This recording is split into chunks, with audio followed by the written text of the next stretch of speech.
Thank you for joining us tonight for one of Don't Cave In Smoking Cessation Workshop. I'm actually going to turn this over to our college leader, Kayleen. Here you go.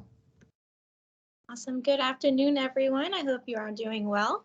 And thank you for joining us today. My name is Kayleen Perez, and I serve as one of the college leaders for the Don't Cave In Initiative. And I'm part of Chi Eta Phi, Sorority Incorporated. And today we're going to discuss with some of our panelists and, of course, Ms. Grant. So to give my little opinion on the discussion, I feel that having a campus-free smoke, free campus smoke will allow us to not only let students who have suffered with like parents who smoke a lot, just to feel like more of a healthy environment. My father, he smoked for a very long time, so it caused him a lot of cardiac issues, but throughout time he found the care that he needed and he found ways to cope with withdrawals. So I'm really passionate about that, showing others like children who have suffered with parents who smoke a lot, ways to cope with it and how to get a better healthy lifestyle. And I would love to introduce our first panelist, which is Lakia Brown, and she is part of Chi Eta Phi Sorority Incorporated. She is the vice president. Thank you, everyone, for having me today. As Kayleen said, I'm a member of Chi Eta Phi. I'm currently the vice president, and I'm a senior nursing student at the Helene Fold School of Nursing. So I know a bit about smoking and its effects. I will say again that I am in support of a smoke-free campus because smoking does inhibit individuals in an extensive way. Mainly, smoking causes significant health problems and an increase in the severity of respiratory illness and decreases physical fitness for potential lung growth and function in young adults and in children. And most people don't know, usually they try to stop quitting like in their 30s or their 40s, and they believe like, oh, I'm going to live a better lifestyle. You may start to live a better lifestyle, but please know that the damage that you have already done is done, and your lungs do not recuperate from that. And there are a lot of cardiovascular diseases that have already started into play. A smoke-free campus promotes health and wellness and well-being, and it provides a diverse interaction by protecting those who do not participate in smoking, because secondhand smoke, as we know it, is one of the most lethal things to an individual. So you're smoking, you think you're all right, but blowing off that carbon dioxide and things really does affect the individual beside you. Also, along with hookahs and e-cigarettes, those are also, in this generation, a lot of people do use those, and they think that, oh, it's a thing that they can do instead of smoking, but it has the same effects. A lot of people who do these use e-cigarettes start to develop mouth sores and things like that, and they're prone to infection and sepsis. And with the hookah, you produce carbon monoxide metals, which are carcinogens, which produce cancer later on in life. So I'm definitely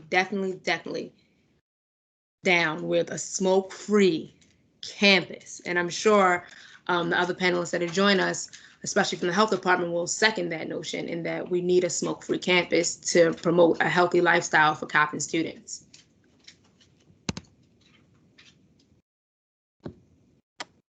Thank you for sharing, Lakia. And now we have Mr. Wesley Rice, and I believe he serves as Mr. NAACP. Correct? Awesome. Good evening, everybody. As stated before, my name is Wesley Rice. I'm the current Mr. NAACP of Coppin chapter. I am very much for this initiative, be it that my aunt did suffer from lung cancer, and unfortunately she passed away 3 years ago from such things. Basically, a smoke-free initiative would be very much helpful and helpful to others as a result, be it that there's a large quantity of nicotine withdrawals and different nicotine addiction, such and so forth. Thank you so much, Wesley. And now we're moving on to the next part of our discussion with Ms. Grant. Hi, everybody. How are you guys doing? Good. How are you? Okay. So you guys are working for a smoke-free campus. That's what we're doing. Good job. Technically, sorry, I'm a Morganite. But I know. I'm so sorry. But we got the HBCU stuff happening here. Yeah. So we're gonna go right here. Can everybody see this okay?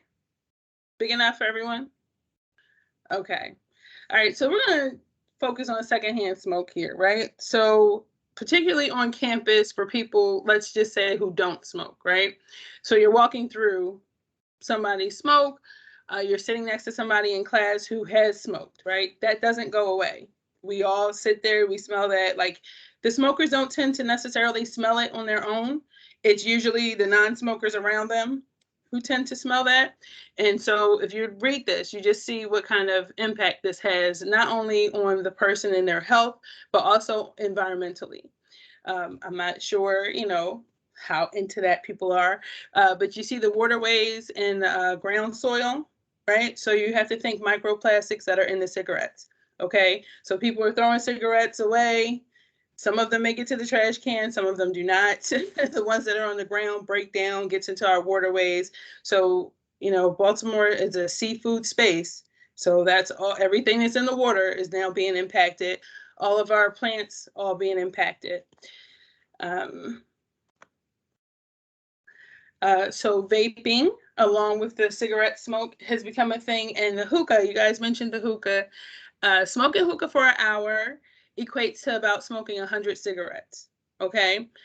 The reason why hookah sort of became, popular in Western society is because the particular group of people who smoke hookah a lot, culturally, who it belongs to, had very low cancer rates. So everybody was like, oh, we'll smoke hookah then. But it's not that that the cancer rates were low because of how much they smoke. They're nomadic, so they don't smoke every Wednesday night in Canton. So that's the difference. It's not necessarily that they're smoking, it's how much they do smoke. You smoke kind of in a celebratory thing, just as the Native Americans had rituals, so they would have smoke, smoke lodges. They weren't doing that every week. They weren't doing that all the time. Things are set up in certain ways. So if you look on here, you'll see the different ways that this impacts you. You'll see that the vape is not better than a cigarette.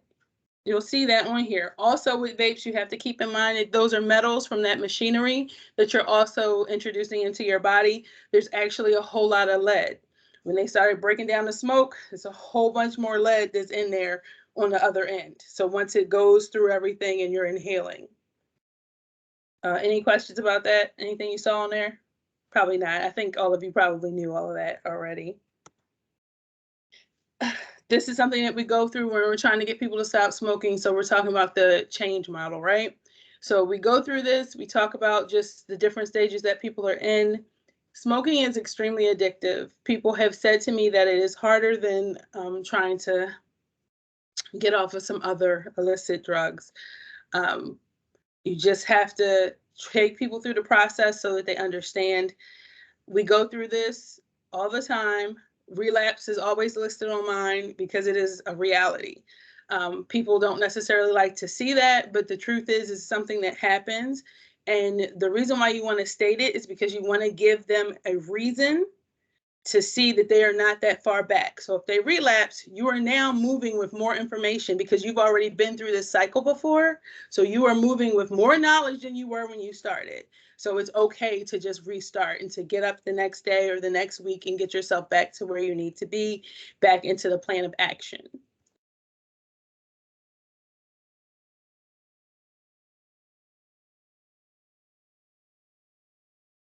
This is all the different ways that nicotine can affect your body, right? So one of the biggest things is that it crosses over into your brain within 10 to 20 seconds of you inhaling, right? There's almost nothing that we have that moves that quickly to your brain, okay? Like that is extremely quick. Almost nothing else does it, okay? Of course, nicotine also being the addictive factor as well.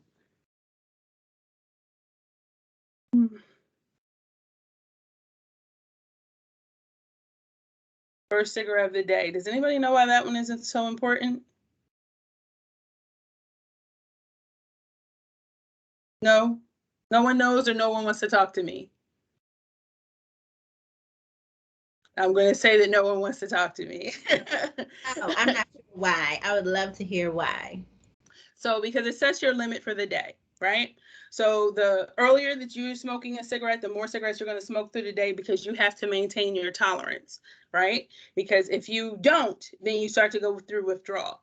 And so then you're smoking more on top.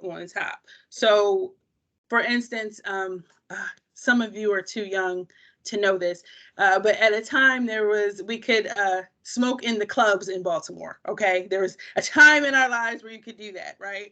And so I've always been a non-smoker, right?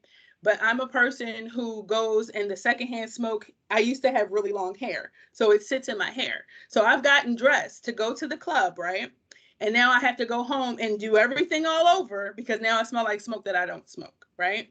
So, so you have to redo this. But the impact of that, so those people who started off as like, I'm just going to smoke one cigarette on the Friday or Saturday night, that trickles down into smoking more and more cigarettes, because then you start to build a tolerance. So you need more and more to sustain that tolerance, right? So that's why the first cigarette is that important, right? So the earlier you have that, the more you're going to be smoking to the day to maintain that tolerance. Can I ask a question? Yes, ma'am.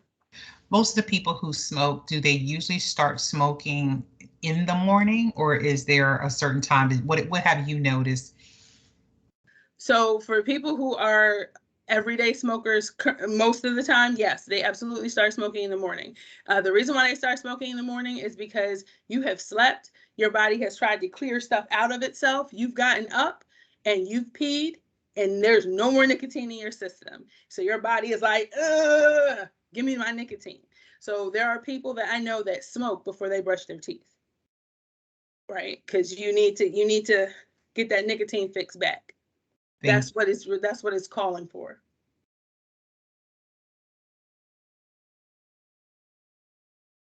Nicotine replacement. So the health department gives out patches and gum. That's what you can get from us. There are, though, the inhalers, the lozenges.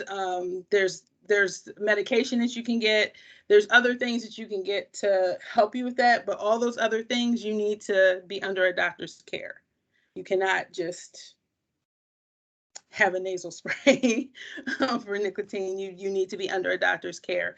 So those are why we don't have those, because we're not going to be necessarily caring for you and making sure that you're not having any adverse events or any such thing like that. So you need to be under a doctor's care. But there are a multitude of things that you can take to help you with withdrawal symptoms as you try not to smoke. I want you guys to take a second and just look at the withdrawal symptoms and just let me know if there's something that you were unaware of was a withdrawal symptom. I don't like how my hair looks right here.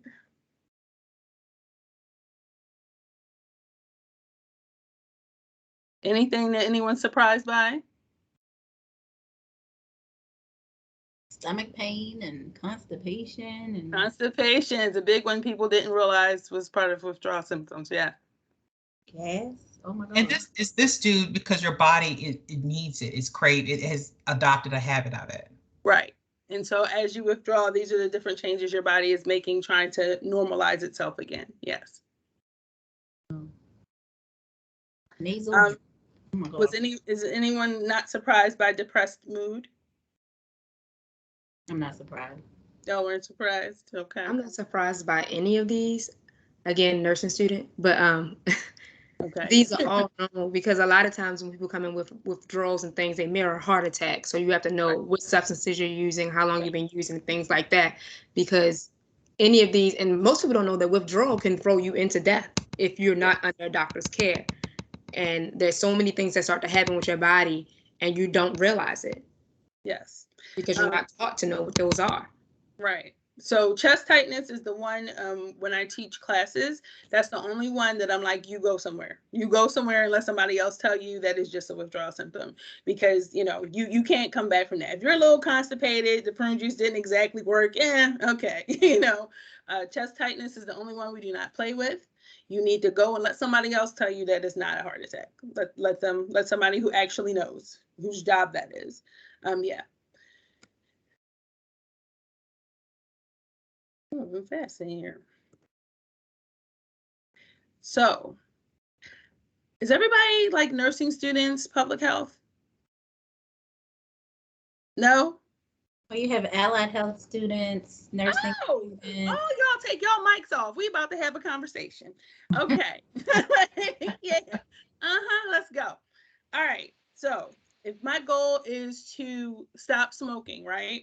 These are some of the things that we want to have a discussion about with whoever our clients or patients are, right? You know, when are you planning on doing this, right? So is this something that you're planning on starting right away? What is your plan? I will say a lot of times people will come, they won't have a plan at all. They just know that, you know, my daughter's having a baby. She said, I can't be around a baby if I don't stop smoking. You know, somebody, you know, went to the hospital. They said, I have high blood pressure. I have to stop smoking. I just got to figure it out. You know, they need help, right? So this is a place or a space where you can start to think about these things. When? Like, what timeline are you on? Why? Is it a health related reason? Is it a social reason? Like, do you want to be around this grandbaby and your daughter has already told you ixnay if you're still smoking? And so you're really trying to work on this because you want to be a part of this grandchild's life. And then how? What's your plan? Okay. So how are you planning on doing this? Are you going to cut back? Are you going to get patches? Or are you like, what are you going to do? Like, what is the thing that you're going to do? And who is your support system, right? Who are the people that you have that are going to be with you while you do this? So you notice on the withdrawal symptoms, bad attitude lasted for like ever, right? So you have to have people in your circle who are willing to deal with your bad attitude, like, okay, and can work through that with you, right? You don't want to, you know, try and keep stuff too much of a secret. Because you don't want to say something to someone that you did not mean. You were in a fit, you were just, you know, in a mode, and now you've ruined a relationship, you know, because you were just feeling some kind of way. You need to have your circle know so that when you say some out of touch things, some out of sort things, that they can say to you, okay, that's right. I know that you're trying to stop smoking these cigarettes and you in a little mood and everything. Come on, let's go for a walk. We're gonna walk this off a little bit. Let's go. You need it so they can support you in that and it not ruin your relationships, right? And what do you consider success? So I would say if you have somebody who smokes a pack a day and they drop down, you know, to like 15, that's a win because that's a lot. Okay. If you don't know, there's 20 cigarettes in the pack. So if you drop down to 15, you've done great. That's a good go. No, it's not where we want you to be, and no, it's not, you know, the end of the journey, but that's a really good step, right? So making sure that you have this. And then what are their blocks? Do they live in a house with somebody else who's a smoker? Because that's going to be a problem right there. Like, I'm trying to stop and you're still smoking and you don't care. That's an issue, right? So you need to discuss these things. Is it your house? Are you living with your grandmother and your grandmother's a smoker and she don't care about nothing you said? You know, what are those things that are in the way? What might interfere with this? Okay, so we had a lot of people, I guess I should say I had a lot of people who have reached back out to me who started smoking again through the pandemic. It racked everybody's nerves. Humans are people, we are creatures of habit. So you do what you know. And the pandemic was a lot for a lot of people, and it took people past what they were really able to deal with. So a lot of people started smoking again. And so now they're back in a situation where they're like, oh my God, you know, I messed up. I need to start again. And you reinforce, we've done this before, so we can do it again. And the truth is that most people try to stop smoking about 8 times before it actually sticks. So, you know, it's a hard journey. You have to kind of be consistent and you need the support. And, you know, you probably needed us not to have a global pandemic, would have been helpful, you know, too. So these are all things that you want to work through. You kind of want to have some idea of what you're going to do. Also with coping skills, sometimes the thing that you pick to be, you know, your coping skill does not work for you. Okay, you'll be like, oh, you know, I love the run. It'll be fine. And it will not help soothe you. Right. So you have to have other options, and you want to, it's okay to try different things and to be like, okay, that didn't work. Let me try this. Okay. It's okay to move on. How do you start this change? Okay. How do you begin to be like, listen, I need to stop doing this? You acknowledge your cravings. Sometimes I have people write down each time and what was going on. So I don't know, 11:30, I had a craving and I was just sitting there watching TV. One of my neighbors came past and they were smoking, whatever the little thing was, you know, to just acknowledge that. What's an alternative, you know, healthy activity that you can do? Note that I said an alternative healthy activity, okay? Because there's a bunch of stuff that we can do that does not help us, but we'd feel better, you know, okay? But it's not healthy, okay? So that's what you want to focus on. What is a healthy activity that you can do? So you can't go for a walk because it's raining, it's cold, it's 20 degrees outside. That's fine. You can walk your hallway. You can walk up and down your steps. You can dance. Dancing is actually a really good thing. You can dance for 3 minutes, and like literally any song made in the 70s is 3 minutes, and you could dance to that, and it gives you a nice dopamine release. It just brightens your whole day. It's a very good coping skill, or method rather. You want to keep all your activities like easy. You don't want to be like, oh, I'm going to, you know, weight lift or anything. I mean, you can, but you have to have that timed. You don't want that to be one of your, I'm having a craving right now, I'm going to go weight lift, because you're not always going to be in a situation to do that. So you want it to be things that are very easy to do, very manageable. Listening to natural sounds, being in a natural space, breathing techniques. We do breathing techniques and meditation when I teach my classes. A lot of people don't have personal experience with those. So, and it's just beginner stuff. It's nothing, you know, super deep. You can breathe for 3 minutes and then you can just repeat it. Or once you get really good, you can just go ahead and do that. Okay. So, but it allows you to have something to practice. Journaling, writing your feelings down. What are your thoughts? Like, what are your thoughts when you start having a craving again, when you know that, you know, you have high blood pressure and you need to stop? What are your thoughts? You know, are you speaking negatively to yourself, or are you trying to just work through what the situation is? Just how you're thinking about these things. I'm sure these are things that you guys, allied health, nursing, I'm sure you guys have talked about some of this stuff in dealing with your clients and your patients, right? Yeah. I will say one of the best things to do is when you go in and you're getting information from your clients, from your patients, you really have to put on that whatever you tell me face is normal, okay? It takes practice, but it is one of the best and quickest ways to get your clients to be open with you, because as soon as they feel like you're going to judge them, they're going to shut down, okay? So as long as you can go and be like, okay, all right, so how do you work with that? Like, just kind of, you know, try and roll with it. You know, I've had people tell me some quite outrageous things in the course of my life. And yeah, you have to try and take it like it's perfectly normal. Like, you know, you have to take your personal beliefs in space and all of that out of it. You want them to do that because you really want to be able to give them the best information that you can. And you cannot do that if they don't trust you. And it's hard to build trust quickly like that anyway. So you really like just have to kind of work with all the stops. The other thing that we discuss are emotions, okay? So when my son was little, he used to be like, you know, Mommy, I'm mad. I'm like, you're not mad, I shocked you. Like, Mommy, I'm mad. It was like, you're not mad, you're scared. You know, just teaching what the other words are for things. Mad gets a lot of attention, but it's an incorrect term a lot of times. Okay, so having to be honest with yourself and what it is that you're actually feeling, right? And the example that I give for this is, if you felt like, you know, we were in a group setting and we were talking and you wanted to say something to me and I was like, okay, hold on. And you felt like I was being dismissive of you, right?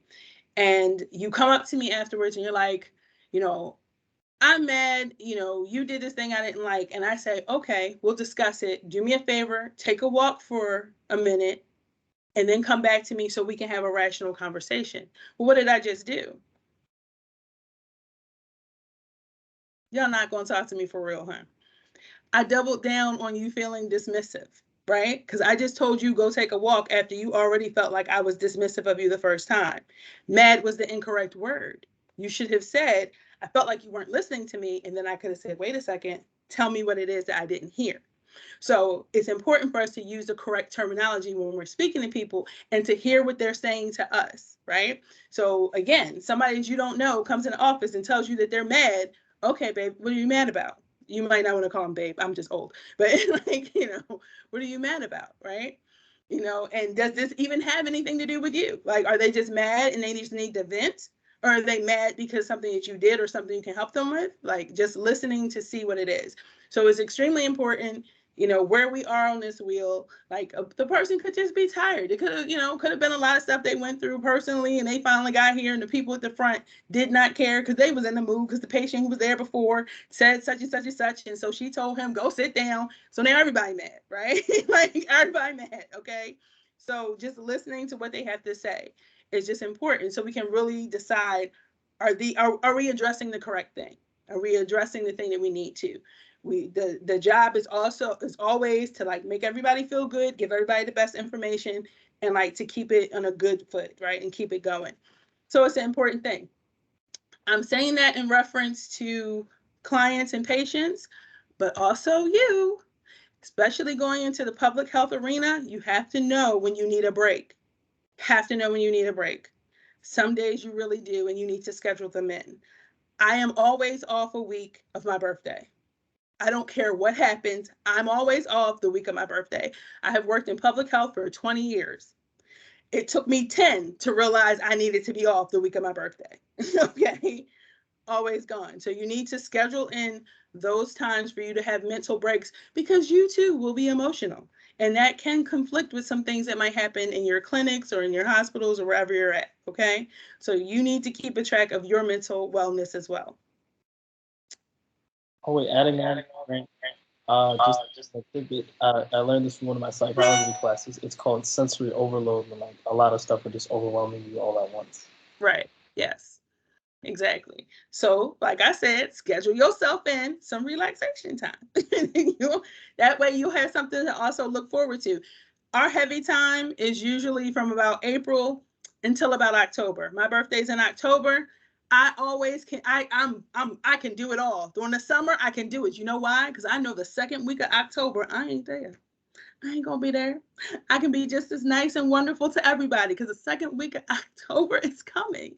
So you need to schedule that in so that you can be sane, and then, and once y'all start having families and stuff too, it's going to be home stuff too. So you're going to need your breaks. So make sure you keep your breaks in. Triggers. Okay. So identifying what our triggers are. This is really important. Sometimes our clients do not realize exactly what they are. They'll say things to you like, well, when I smoke, I feel more relaxed.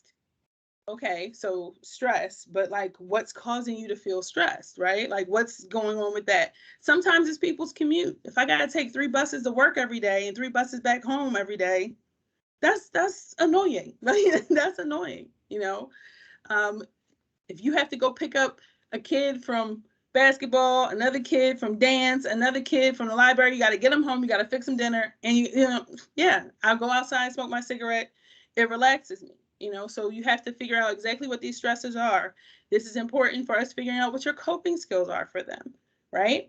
So if it's stress, if it's a person, because people can be triggers too. We have to be very honest with ourselves when we're in this arena. People can also be your triggers, okay? You don't like your mother-in-law? She could be a trigger for you, okay?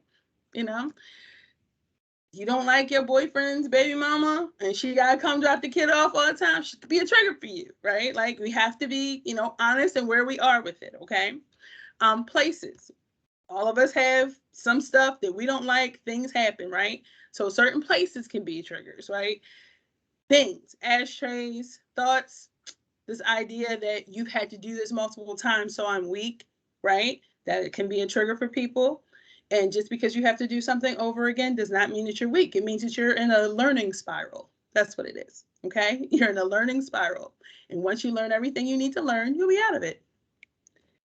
Emotions, guilt, sadness, body sensations. So sometimes when people are hungry or right after they eat, they'll need to smoke a cigarette. They have an urge to smoke a cigarette, right? So these are all those things that we have to kind of look at when we're talking about trying to figure out how to help you stop. This one was a little, can you guys read this one? I know this one was a little funny. No. So it's talking about the 5 senses, right? And how to manage stress using your 5 senses, right? So sight would be to focus on, a flower, a design, a sofa, a chair, whatever, something that you can see that you can just focus on, and you focus on that, right? The flower, the smell, you're just going to focus on smelling the rose, right? You're just going to smell a rose, and that's just going to be what you focus on at the time. Taste can be anything, preferably like a mint tea. You don't want to go too far into the candies, even though they do say that, but you want to watch that. And then you just want to focus on, how does that taste? In my mouth, is it bitter? Is it sweet? Is it acidic? You want to kind of focus your mind on that, right? Sounds, any natural sounds are always good. And touch. So is it smooth? Is it rough? What kind of texture is it? How does it feel in your hand? That's what you're focusing on. These are to get your brain to kind of shift, right? So if you are in the middle of having a craving and you feel like, I'm about to go smoke this cigarette, this gives you something else to kind of focus your brain on, right? To kind of just calm yourself down, right? So that you can kind of, talk yourself to where you want to be, right? I also want to say that you're not necessarily always talking yourself out of smoking. That is the hope, that you're going to I'm going to go do this instead, right? That is our hope. But sometimes what it ends up being is just a conversation of how you feel, what's going on, and taking note of that. And you may go smoke anyway, but you've learned something new, right? And you need to take that into continuing on. Communication styles. So I'm sure we all know someone who communicates in a passive way, right? They don't really at all, right? You're like, hey, we're going to do this. And they're kind of like, oh, okay. Even if you can tell that it's a thing that they don't want to do, right? Aggressive. We know aggressive is going to start a fight every time. you can't approach me in an aggressive manner because we fighting now, right? Okay. We know that. Passive aggressive. So, God, I'm sad y'all are taping this. Don't y'all show this to my mother. But my mother is a passive aggressive person, right? I am the oldest of 6 kids. There are 6 of us. If my mother is mad at me, she tells all 5 of my siblings, and one of them call me, and we laugh and joke about it because we just know that's how my mother is, right? So that's just what we do. Not the best way to communicate, right?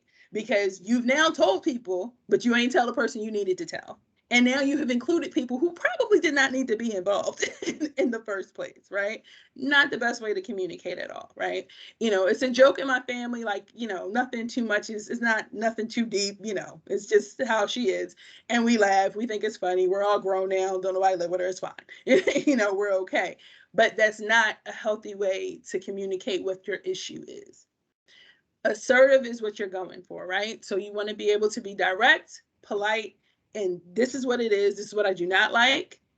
This is what I wish you would do. And then the person might have some come back at you. They might say, well, the reason why I do that is because this, and you have to be able to have this conversation, but you need to be being direct, and you need to be being honest about whatever this thing is, right? To communicate in this way. These things become extremely important because remember, I said we're about to start figuring out what coping skills are, right? So that you can go off in the world and figure out how you need to function so that you will stop smoking, right? So we need to be that honest with each other. We need to be able to have these conversations, and you need to be able to tell me what it is that you really feel so that I can try and give you the best help that I can. Positive thoughts. So I see my job as trying to engage change of perspective, right? So again, my classes, 1 month, once a week, you might see me again somewhere, but I'm not going to be a daily part of your life. So I see my job as giving you as much information, answering as many questions, as many tools as I possibly can in the course of the time that we're together, right? To help you be able to change your perspective so that you can make this transition to a non-smoker, okay? A lot of that is positive thought and perspective, right?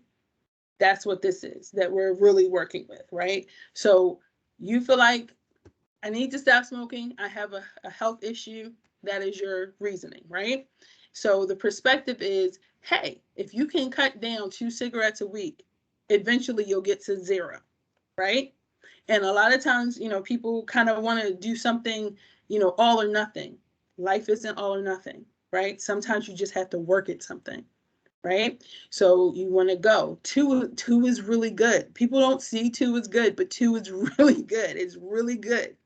So you cut down 2, you cut down 2 weeks from there, you cut down 2 weeks from there. You know what I'm saying? Like you're going slower and slower and slower. What this does though is that it allows your body to get used to lesser and lesser amounts of nicotine in your system. So it lowers the amount of withdrawal symptoms that you'll have, and it'll be a bit easier for you, right? So it's a really good way to go, but it is slow and it is consistent, so you do have to keep working at it. And that's really, what you kind of want. This is the technique that we try and use. Like when you're feeling some kind of way, I smoked that cigarette that I wasn't supposed to smoke at 12. I smoked it anyway, right? Then we have to have let's stop for a second. We're going to talk about what is this mentally, right? What does this mean, right? You're going to observe what the facts are, right? What happened? And then you're going to shift your mode of thought, right? This is a real easy one because it's just SOS. People can tend to remember to do that with no issue, right? Just to use it as a tool to get yourself to the next point. You guys aren't in my class, but this is what we refer. So we refer to 1-800-QUIT-NOW. I actually do all the, I can do the paperwork for people, or people can call, it's up to them. It's a state-funded project. They get the patches, they get the gum, they mail it straight to their houses. That's it. They will have people who, I don't know, what do you call them? They will have people, coaches, who will call and help, coach along. People have opted out of that. Some people, don't want that. They don't want anybody calling them. But they will call you initially. And if you say, hey, I don't want any coaching, they will leave you alone. But they will send you the patches and the gum to your house. So you don't, have anything that you have to pay for. I don't know if this is going to do this. This didn't work the last time. Can you guys hear that? Oh, y'all could? Yay. Okay. Oh, that's great.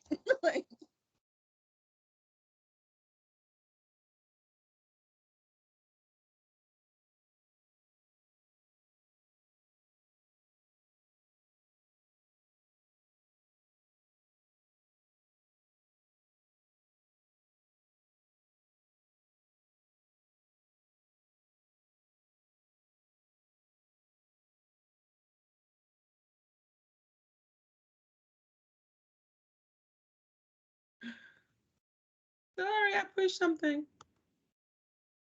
Sorry, that was me. That was me.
So, no questions, you guys. Like, no questions, really.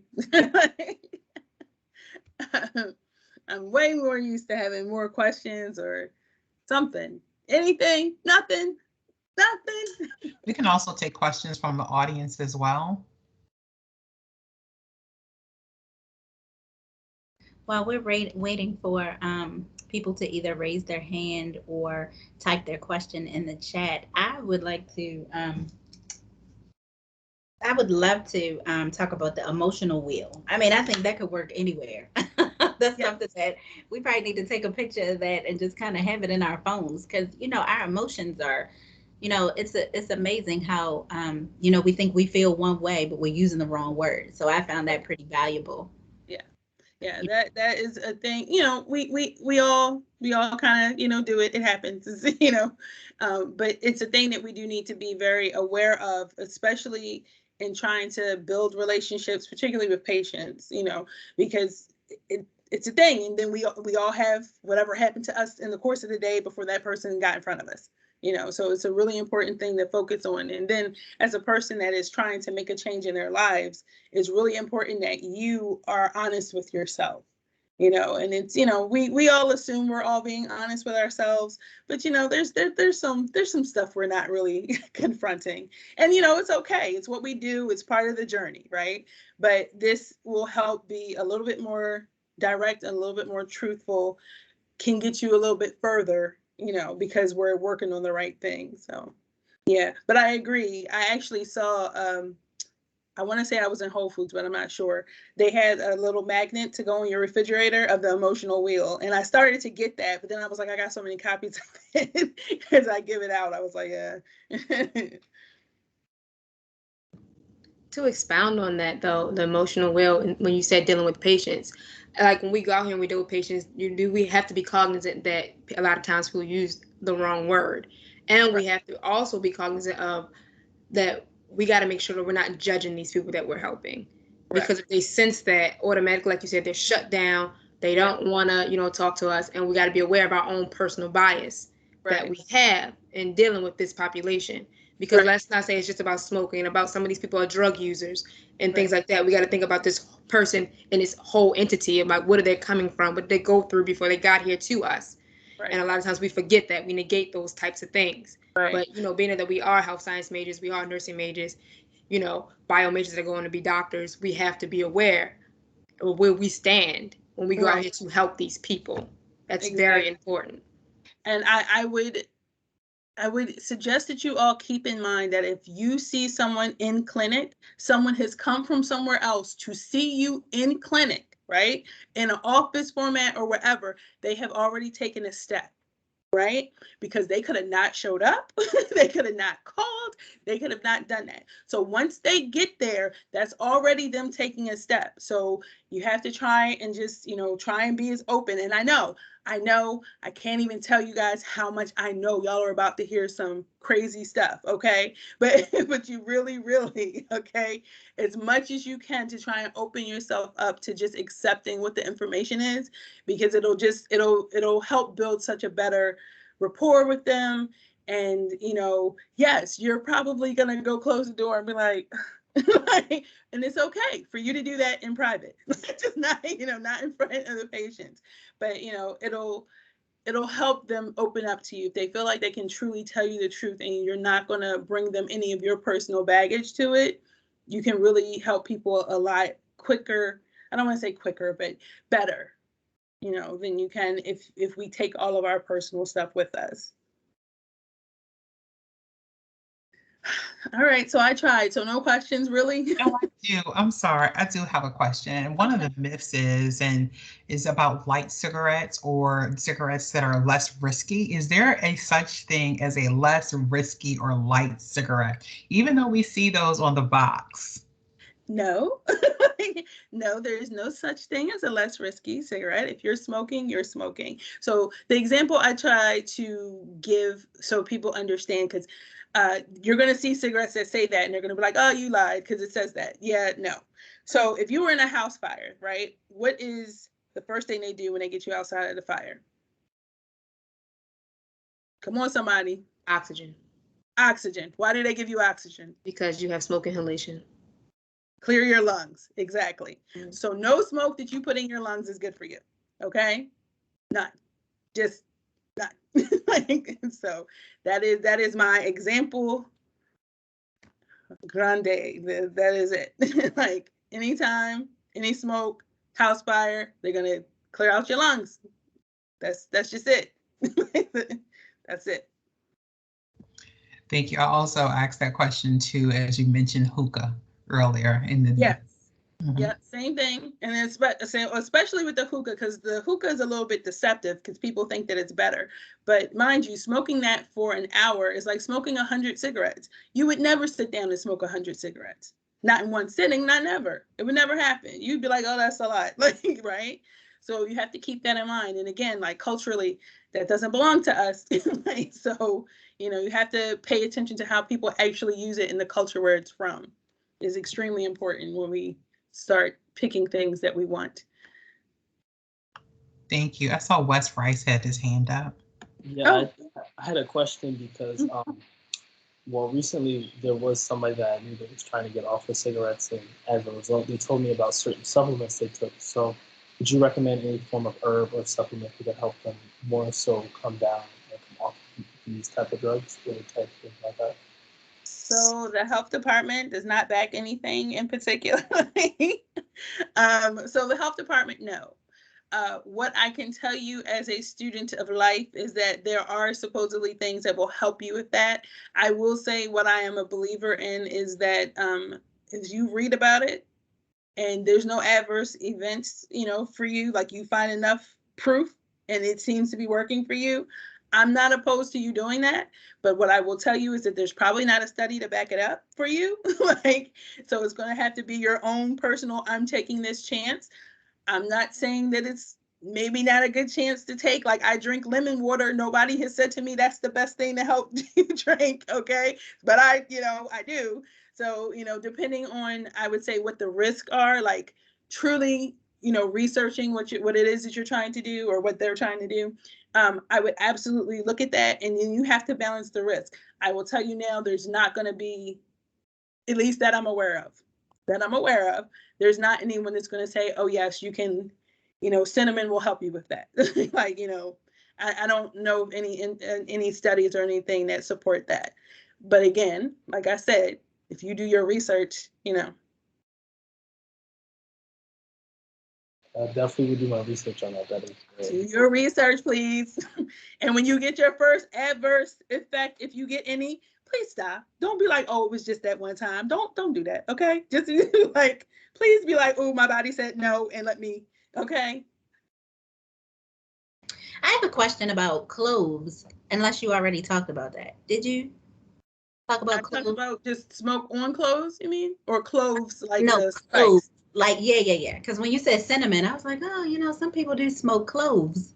Yes. And think that it's healthier. It's the healthier thing always. It doesn't matter what you're smoking. It's not good for your lungs. Okay. It's just not. I don't care if you go outside and you burn leaves. It's not good for your lungs. Clove and cinnamon, the reason why cinnamon was on my mind is because we suggest that when you have a craving, we suggest that you try a cinnamon gum or a mint gum or a clove gum, because you need something strong to kind of, weed away that taste for the craving for the cigarette. So we suggest those three. There was actually a study for that. See, I got a study for that. See what I mean? Like, I have a study that says that cinnamon and clove and peppermint are the better mints to use for that. I often suggest people use the Altoids, curiously strong, mints, because they are curiously strong. And it's better than, say, double mint, it's stronger than that, because you will need something strong to kind of counteract that craving for that taste, and if you smoke after that, I heard that it messes up the taste of the cigarettes, so yay. Thank you. We have Miss Instance Latrice. Good evening, everyone. My question What do you feel about the prescriptions that are available, like Chantix, for instance? I was a caregiver to an elderly woman who developed COPD and she needed to stop smoking, and they prescribed Chantix to her. And she had some very negatively adverse psychological side effects from it. And we had to take her off immediately. And I was wondering, what you think about that, because this was actually some time ago, and some reading I've done on it recently has better outcomes, but I was just wondering what you think about it. So I personally think that if something is bothering you, you should not do that. However, as far as the studies are concerned, Chantix, it has an extremely high non-smoker rate. Like people who take Chantix and take it all the way, like they stop smoking. It's been proven to work. However, there are a fair amount of people who have night terrors from that. Some people can't deal with that. I was actually just talking about this with somebody. At a couple of years ago, I'm gonna say pre-pandemic, a lot of the people were people who had PTSD, like there were our military people coming back, or people who had other mental issues, and were taking Chantix, and it would kind of spike something in them, so they would have to be taken off. More recently, though, there have been people who did not have histories like that who have also had night terrors. My thing is, if you are not having any negative issues, and you can take it, it works. If you are having negative issues, we don't need that. We have enough negative issues in life. So like there's other things that we can try and work with to, move that along. Okay, thank you. Are there any more questions for Mrs. Grant? We've got a captive audience. I know, they were quiet. Yes. Well, if there are no more questions, I would definitely like to thank you, Ms. Grant, for your information today. It was amazing. The hookah always just gets me, because it's like the thing to do now. Like, what do you want to do? It's definitely the thing to do.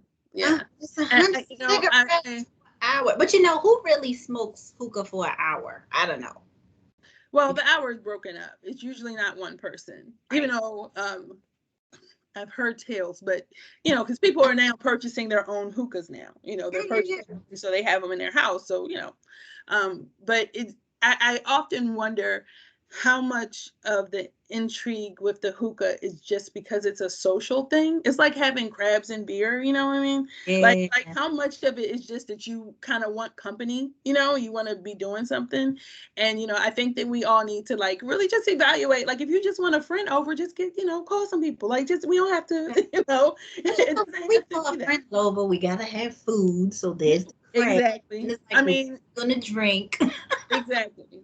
So what I do when I want my girlfriends to come over is I'm like, there's a nice warm pound cake here, and my girlfriends are here. Like, there's a nice warm pound cake about to come out the oven. People show up, Then right, and then they're gonna be talking to you about Weight Watchers and stuff. Let me say, is this pound cake available for everyone? They already are. This pound cake, is it available for everyone, or I'm sorry. I the last time I made the pound cake was in December. I have not made it since, and I'm trying not to make it again for a while. Oh, okay. So we're not sharing that. We're not. It's not community pound cake. Pounds on me that I'm not supposed to have. I got some pounds that I gotta shed them, and it's hard. It's a hard journey. Next time. Next time. Thank you so much, Ms. Grant. I appreciate your candor and your honesty and your research, your information. Thank you so much for coming. Thank you for having me. Oh, no problem. For those of you that are, let me see if I can share something really quickly with you all. Not my email. Let me see if I can find it. Here it is. Let's see if you all can see this. So this is our survey. So we are actually trying to take the pulse of the campus. So whether you are faculty, staff, or students, we would love for you to scan this QR code here, to take the survey and let us know how you feel about smoking on Coppen's campus. We are grateful for our guest speaker today. Thank you so much. Give her a round of applause. And thank you for attending this evening. We cannot wait until our next event. We actually have something coming up. We have lots of things coming up in April, and the students will see our student leaders around campus, and they'll be asking you questions and trying to get your take on what's going on campus as far as smoking, vaping, and even marijuana use goes on campus. We are planning another silent party. So if you were at our last silent party, you won't want to miss this one. And it is on Cinco de Mayo. So we will be in the same place, and we will have 3 DJs ready to dance and party, and we'll have some swag to give out to you all. So we can't wait to see you at our upcoming events. Thank you so much for joining. Have a good evening. Bye-bye. This concludes the program. Have a good night. Thank you.